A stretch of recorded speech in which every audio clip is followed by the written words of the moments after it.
Tá? Dando continuidade à nossa matéria, vamos falar agora sobre os princípios em espécie. Já demos uma olhada no bloco anterior, né, do que se tratava. E a Lais, nessa obra dele de 2008, Princípios de Direito Aduaneiro, ele fala assim dos princípios próprios dessa disciplina.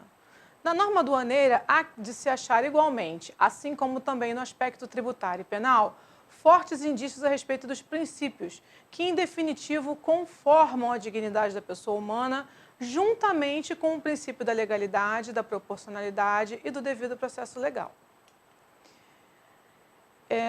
O direito comum, comunitário, é o primeiro princípio que ele aborda, a dizer, o princípio do bem comum ou do interesse geral. Princípio número 2, princípio da solidariedade, consistente no quê? No dever natural de contribuir para a coletividade. O 3 é o princípio da doutrina universal dos bens. O 4 é a liberdade de comércio, trânsito e navegação. E o 5º, princípios gerais de direito, na verdade ele capitula dessa forma, né? Princípios gerais de direito de conteúdo constitucional. Eu acho que assim, mais significativo para mencionar com relação assim, ao primeiro princípio de direito constitucional que assim, salta aos olhos e que é muito aplicável para a seara aduaneira, é o princípio da livre iniciativa, gente. Desculpem, porque eu estava tentando lembrar o nome do livro do professor Kaiser Mota, né, que é o princípio da livre iniciativa, uma contribuição para as empresas de importação e exportação. Esse livro é muito interessante, faz parte da bibliografia obrigatória e ele, em linhas gerais, ele trata da IN 228, combinada com a 1169 e com a 1678, que tratam em conjunto do procedimento especial de controle aduaneiro, que é uma matéria super importante. Bom, muito embora esses princípios do direito aduaneiro não sejam mencionados anteriormente, como é o caso dos princípios elencados no artigo 5º da Constituição, devido a quê, gente? É o que eu falei anteriormente. Aquela adesão do Pacto São José da Costa Rica, não houve, assim, uma menção expressa do pacto, porém, ele foi introjetado na nossa lei mater, né, que é a Constituição, e ali no artigo 5º, eles, de certa forma, positivaram diversos princípios em nível constitucional, que foi muito legal, foi realmente muito interessante. Agora, também, recentemente, para vocês que acompanham do direito, né, pessoal do direito que acompanha, o novo Código de Processo Civil também fez isso, também normatizou diversos princípios, como o devido processo legal, razoável duração do processo, e, enfim, isso é ótimo, porque, como nós comentamos recentemente, os agentes públicos têm a sua atuação jungida à lei, pautada pela lei. Então, às vezes, como são profissionais de diversas formações, como eu falei anteriormente com vocês, eles não têm a noção de todo o universo jurídico, não sabem sopesar os princípios, não sabem da importância desses princípios para a vivência em sociedade mesmo, e, portanto, eles acabam negligenciando, preferindo ou prestigiando, melhor dizendo, o que está positivado, o que está normatizado. Só que nem sempre o que está positivado é o mais correto, é o mais adequado para se aplicar.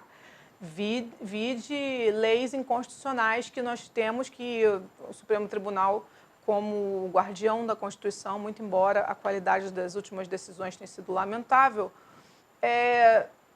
ele exerce esse papel.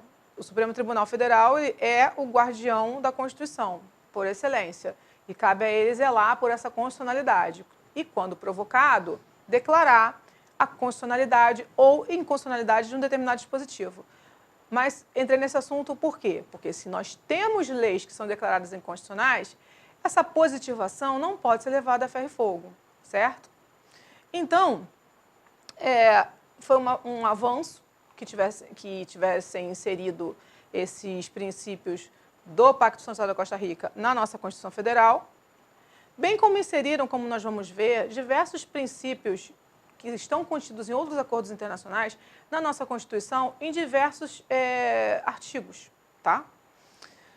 Bom, ainda verificamos o respeito aos mesmos princípios nas interpretações da limitação ao poder de tributar e na adesão aos acordos internacionais, como acordos de facilitação comercial, porque eles já trazem no seu bojo o teor desses princípios que falamos anteriormente. Na perspectiva do direito aduaneiro, o bem comum está vinculado à utilização dos controles ao ingresso ou egresso das mercadorias, como eu tive a oportunidade de falar anteriormente com vocês. E a percepção de tributos no comércio exterior serve para alcançar uma finalidade que a comunidade organizada tenha estabelecido através de seus representantes políticos. Não se duvida que se trate de um tema central da filosofia e da ciência política, que, conforme esteja tratado na Constituição de cada país, permitirá que se alcance o denominado teto ideológico que a norma fundamental almeja e preconiza. Isso é citação do Wallace, tá, gente? Por isso que eu estou lendo, porque a gente tem que fazer questão de preservar a ideia do autor, né? E ele continua, do ponto de vista do direito aduaneiro, o bem comum permanece vinculado à utilização de controles do ingresso e saída de mercadorias e à percepção de tributos do comércio exterior, visando a finalidade que a própria coletividade, por meio de seus representantes políticos, estabeleceu por meio das leis. Bom, falando nessa questão da percepção de tributos no âmbito do comércio exterior, nós vamos dar uma voltinha no tempo, lá na Magna Carta, 1215, se eu não me engano. E qual foi a questão? A questão foi que o rei, na época conhecido como João Sem Terra, ele estava agravando em demasia os tributos sobre o povo. E aí os barões ingleses se reuniram para pressionar João Sem Terra a assinar uma carta que vigora até hoje como Constituição na Inglaterra, quer dizer, no Reino Unido, melhor dizendo. E o interessante é que é um texto conciso. Quando nós comparamos com a nossa Constituição, que é tão descritiva, que é tão detalhada, tão extensa, e tem a sua forma de modificação rígida, nós até podemos nos espantar, né? Poxa, por que a nossa é tão diferente, né? Mas a nossa raiz do direito, para o pessoal que está assistindo essa aula e não é do direito, a nossa raiz é franco-germânica. Então, nós temos a similaridade com sistemas jurídicos franceses e alemães, tá? Quer dizer, no caso, o sistema francês e alemão, melhor dizendo.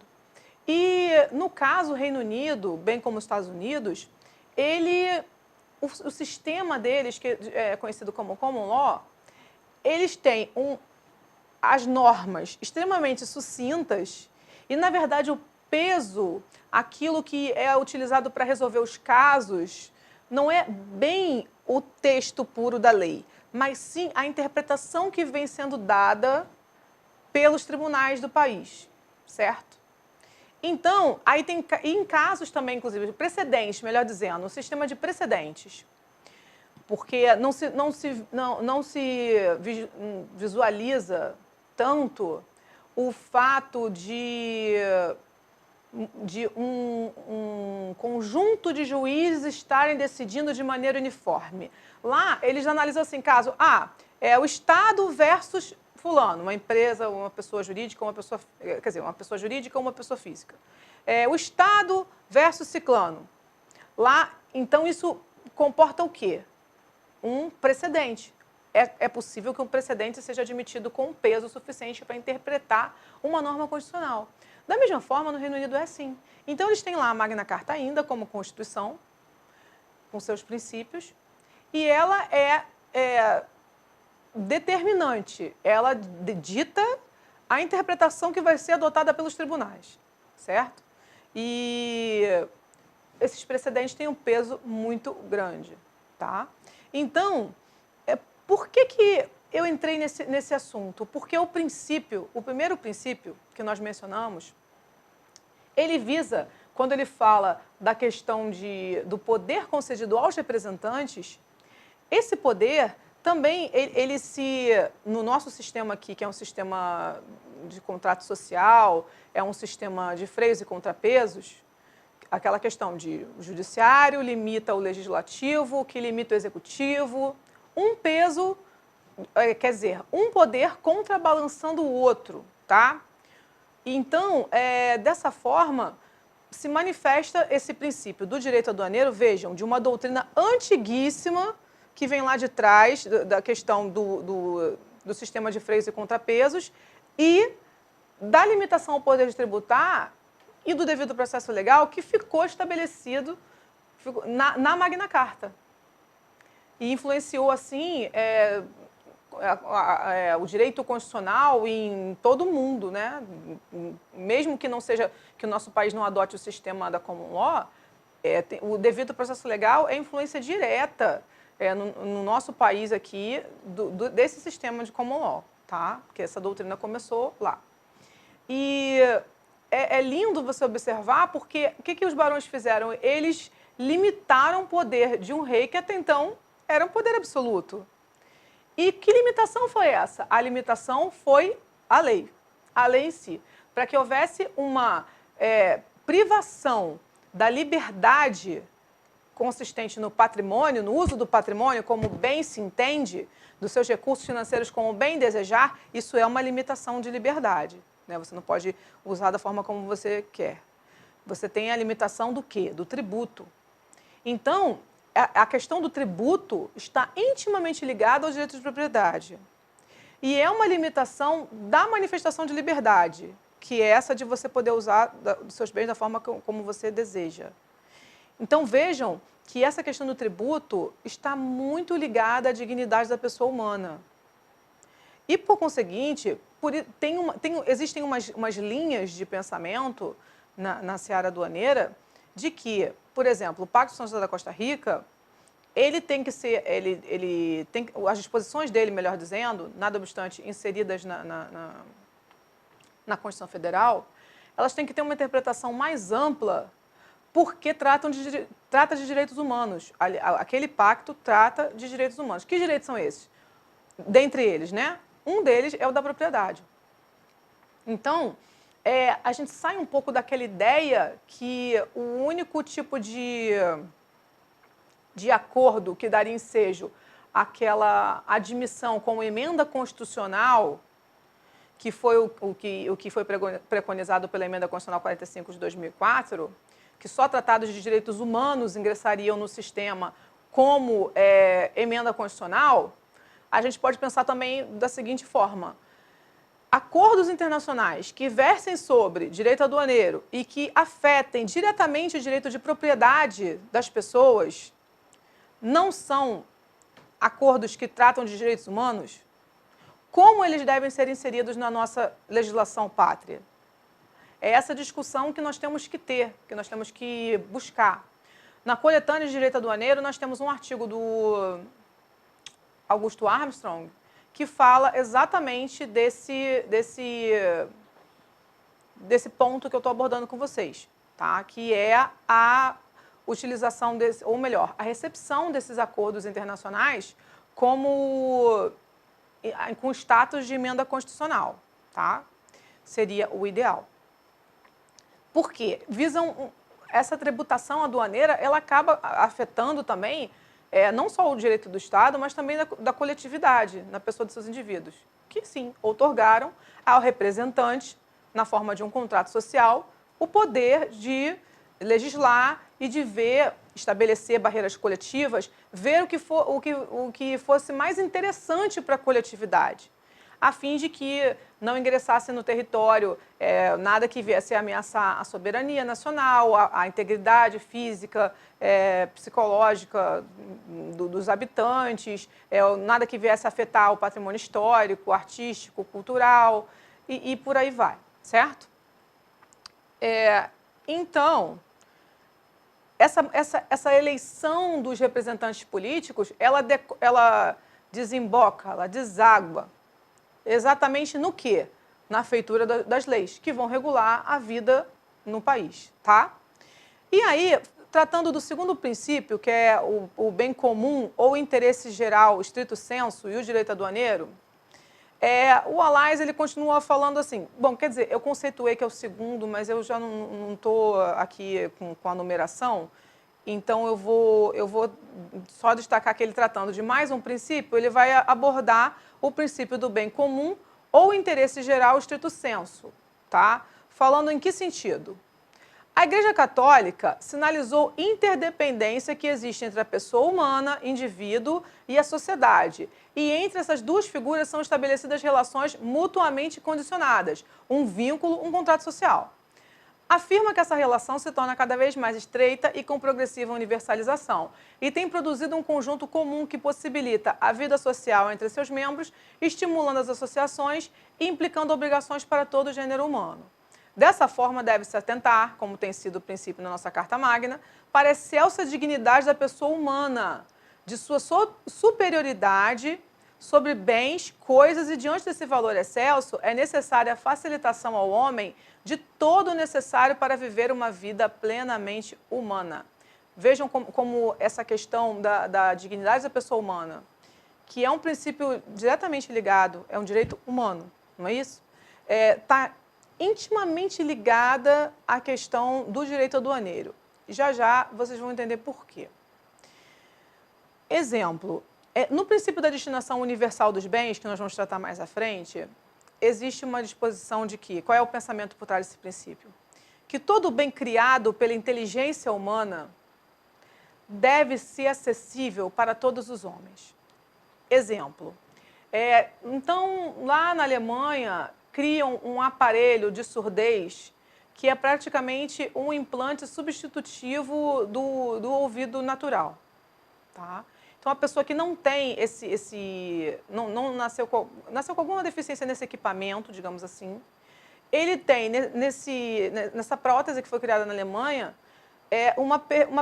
a possibilidade de ouvir perfeitamente, porque essa matéria sintética que foi criada, digamos assim, é uma hipótese, né, gente? Sintética que foi criada, ela capta os impulsos cerebrais e permite que a pessoa escute perfeitamente. Ora, nós temos pessoas com problemas de audição em todo lugar do mundo, gente. Foi por esse fundamento que quebraram a patente das indústrias farmacêuticas para que haja medicamento genérico.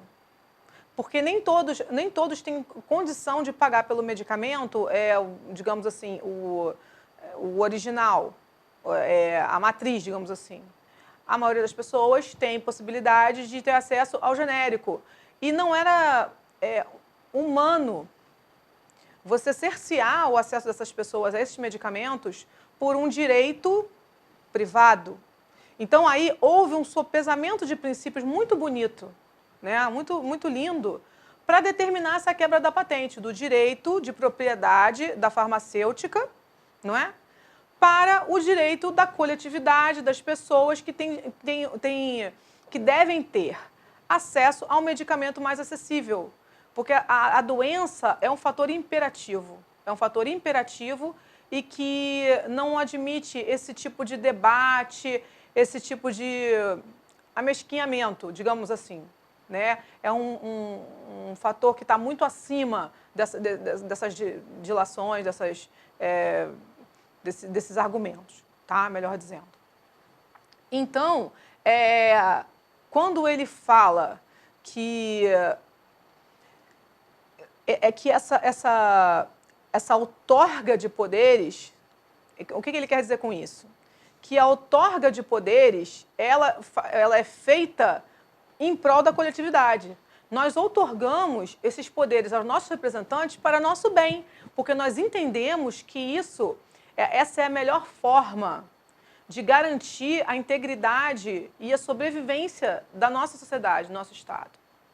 Por isso que nós pagamos tributos, nós abrimos mão da nossa liberdade de usar e dispor nossos bens como nós desejarmos, para recolher um tributo que deveria voltar para nós, pelo menos na ideia inicial, na forma de serviços públicos, na forma de segurança, de educação, de acesso ao sistema de saúde. Nada contra o nosso sistema de saúde, porque, inclusive, ele é imitado, ou pelo menos desejável de imitação, né? Em outros lugares do mundo. Inclusive, esse Obamacare dos Estados Unidos foi meio que inspirado no nosso SUS. Então, o único problema do SUS é a administração dos recursos, porque é o mesmo problema que nós notamos em todas todos os setores, melhor dizendo, da sociedade brasileira, a administração dos recursos públicos, porque os agentes públicos estão violando o pacto deles, o compromisso deles conosco, enquanto sociedade, e estão utilizando os bens que nós nos sacrificamos parte dos nossos direitos para dar a eles com finalidades individuais, estão usando isso para proveito próprio, tá? Um dinheiro público para proveito próprio. Então, daí que vem essas viagens a Mônaco, né?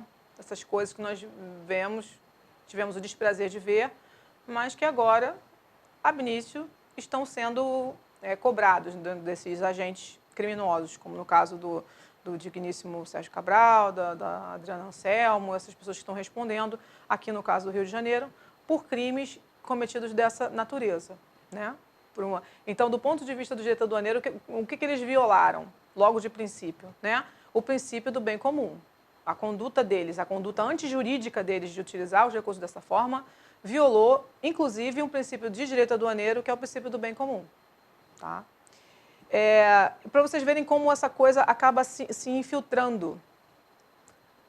Ah, Renata, isso daí é um princípio, de certa forma, comum ao direito constitucional e ao direito administrativo. Sim, concordo. Mas o princípio ele é assim mesmo, tá? Por exemplo, dignidade da pessoa humana, ele vai migrar. Primeiro que o direito é uno, né, gente? Essas separações são feitas apenas com finalidade didática, né? E como eu falei com vocês, o princípio ele vai ditar a aplicação de toda a norma do país. Então, lógico que nesse sentido, a norma aduaneira está submetida a esses princípios. Não só esses, como também os princípios de direito constitucional, de teor constitucional, como os princípios do direito administrativo, tá? Que nós vamos ver adiante também. Bom, ainda continuando aqui, falando de destinação universal dos bens, que é um princípio que eu adoro, que até cheguei a comentar, né, agora há pouco. Considerando que o comércio exterior nasceu da ausência de autossuficiência das nações, nos tornamos capazes de compreender que há interesse supranacional nas boas relações comerciais e que os bens produzidos pela inteligência humana possam ser consumidos por todos na busca dessa vida plena, certo? A produção ou aproveitamento dos bens se realiza mediante princípios de uma ciência autônoma, como é a da economia, que se sustenta em suas próprias leis. Essa disciplina busca a maximização da utilidade do indivíduo e do bem-estar social. Isso aqui foi a introdução do Wallace. Essa pauta de valor não está ligada diretamente ao dinheiro, aos benefícios, aos custos e lucros e ao comércio, mas também está ligada às necessidades humanas e sua satisfação. As carências do homem demandam a produção de certos produtos, cuja comercialização dá lugar a uma economia de mercado ou dirigida. Assim, essa ciência goza de autonomia, princípios e leis que são próprias de um ponto de vista ético. Deve ser subordinada ao fim e ao cabo ao homem. Em consequência, não é neutra essa problemática, já que, como afirmou João Paulo II, se constituem as diversas ciências econômicas políticas fora da dignidade do trabalho humano, incorrem em erro, são nocivas e estão contra o homem. Por que isso ficou meio confuso, porque foi de uma tradução literal? Vejam o que o João Paulo II queria dizer. Se essas diversas ciências econômicas e políticas miram ou se situam ou deixam de visar a dignidade do trabalho humano, elas passam a incorrer em erro, são nocivas e estão contra o homem. Então, vejam como essa questão é pertinente do ponto de vista aduaneiro. Recentemente, eu tive acesso a uma informação de que estão tentando trazer um determinado equipamento para o Brasil e que uma autoridade aduaneira aconselhou, recomendou que não se trouxesse esse equipamento. Porém, esse equipamento ele vai representar um incremento absurdo na economia brasileira. Já eu vou dar o exemplo e vocês vão entender que tipo de equipamento pode ser trazido que pode incrementar a economia brasileira, tá? E aí essa autoridade recomendou que não se admitisse, que não se realizasse o despacho aduaneiro desse bem, tá? E aí veio outra autoridade superior de mesma hierarquia, eu não lembro muito bem, para opinar e falou, vejam, isso é uma loucura, como assim nós não vamos receber? Então, nós vamos mandar esse equipamento para onde? Para o nosso vizinho, para que ele possa explorar economicamente? Isso vai incrementar em muita economia nacional. É um absurdo a gente não receber esse equipamento. Então, vejam, o exemplo que eu vou dar para vocês lembra quando teve aquele desastre da plataforma que afundou? Na época, gente, eu não estudava, nem sonhava em estudar direito aduaneiro. Tá? E eu lembro que eu já estava sem paciência, porque todo dia eu chegava em casa e o Jornal Nacional estava passando os esforços para tentar impedir que a plataforma em questão afundasse. Isso estava sendo feito continuamente. Chegava em casa, estava lá passando na televisão a notícia. Então, eu estava sem paciência para aquilo. Já, tipo, tem dias que está passando isso. Deixa afundar logo essa porcaria. Falei assim nessa época, desculpa até a expressão, gente. Deixa afundar logo essa plataforma, porque está atrapalhando, né? Nossa vida, coisa chata. Gente, o que é ignorância, né? Ignorância é um problema sério, sério. Ignorância no sentido de desconhecimento, né? Ignora. Eu ignorava totalmente a importância daquela plataforma para o país. E aí, passado algum tempo, fui estudando, fazendo vários cursos de direito do petróleo, cheguei a fazer no Clube do Petróleo, fiz vários cursos, né, na época, e que hoje em dia eu nem sei mais se ainda existem, né, se ainda estão ministrando.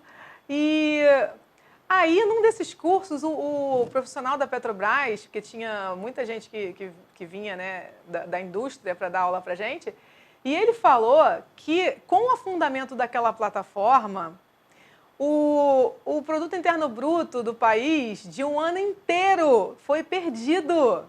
Vocês têm noção disso, gente? Um ano o Brasil produziu, todos nós, a sociedade trabalhou, produziu, para perder tudo com o afundamento daquela plataforma. Então, olha, eu mordi minha língua muito feio ali, gente. Eu pensei assim, puxa vida. Se eu soubesse disso, eu teria torcido. Não deixa essa plataforma afundar, não deixa, tem que dar um jeito dessa plataforma não afundar. Então, assim, gente, é só para que vocês entendam. Essa plataforma ingressando, o que vai haver? Vai haver muitos empregos, né? Vai haver possibilidade de extração de muitos litros de petróleo, muitos barris e etc. Isso se fosse o caso, né? Que eu dei o exemplo como só doutrinariamente mesmo, para vocês entenderem. Mas a gente pode pensar tudo que uma plataforma de petróleo, ela gera para a economia, não é? Então, e por um ato, quer dizer, se fosse acatado o parecer de uma pessoa sobre esse assunto, essa plataforma não ia ingressar no território nacional. Tá? Então, para a gente finalizar esse ponto, o que a gente pode entender com isso? Que se essa legislação aduaneira que está se desenvolvendo no país aqui, desde 1960, que ela, na verdade, foi admitida apressadamente, como já tive a oportunidade de falar, e etc. Se ela vem sendo aplicada contra a sociedade brasileira, contra os interesses do povo, como essa penalidade de perdimento em instância única, que vem infringindo, inclusive, convenções internacionais sobre o tema, e agora o Acordo de Facilitação Comercial da OMC, que preconiza a dupla instância. Então, nós podemos entender que essa legislação de 67, que está vigorando até hoje, ela está contra o homem, ela está fora da dignidade do ser humano e, portanto, ela incorre em erro. Ela não tem que ser aplicada, tá? Ela viola, inclusive, ela possibilita, além dela violar diretamente, de algumas formas, ela possibilita que continue, que os agentes públicos que são jungidos, têm a sua atuação jungida à lei, que eles continuem praticando violações a esses direitos humanos. Elas estão fora da dignidade do trabalho humano, incorrem em erro e são nocivas, porque estão contra o homem. Tá? Então, qual é o princípio que está sendo violado aí? Da destinação universal dos bens. Porque, no caso, no exemplo aqui, esse bem que está vindo e que merece chegar ao seu destino, porque foi criado, foi gerado pela inteligência humana e merece ser aproveitado, ter os seus benefícios usufruídos pelos homens, pela própria raça humana, esteja o indivíduo onde estiver, então ela precisa mudar. Tá? Não tem como se admitir uma lei que dê aso ou que dê base para esse tipo de atitude por parte dos agentes públicos, certo? Então, eu vou fazer mais uma breve pausa e volto a seguir para continuarmos esse assunto.